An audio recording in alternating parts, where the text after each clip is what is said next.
Hi மக்களே, இன்றைக்கி எங்கள் வீட்டு சாப்பாடு என்னன்னு பார்க்கலாமா?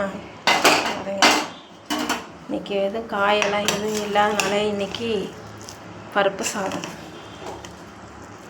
சாதம் தான் செஞ்சுருக்கோம்.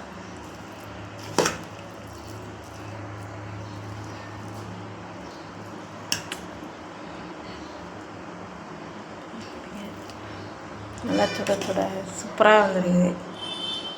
இது வந்து கொஞ்சம் அரைச்சி போட்டு செஞ்சுருக்கோம். சும்மா வெங்காயம் இதை வெறும் வெங்காயம் தக்காளி மட்டும் போடாமல் கொஞ்சம் பூண்டு சீரகம் எல்லாம் அரைச்சி போட்டு செஞ்சுருக்கோம். இது ஒரு டேஸ்ட்டாக இருக்கும். அதுக்கு வந்து நான் வந்து கடலை எண்ணெய் சேர்த்து தான் சாப்பிடுவேன். அது நல்லாயிருக்கும். கடலை எண்ணெய் டேஸ்ட்டு பருப்பு சாதம் தக்காளி சாப்பாட்டுக்கு எங்களுக்கு பிடிக்கும். இது கூட இந்த வத்தல், இது வந்து மரவள்ளி கிழங்கு அப்பளம்னு சொன்னாங்க. நல்லாயிருக்கு, டேஸ்ட்டாக இருக்குது.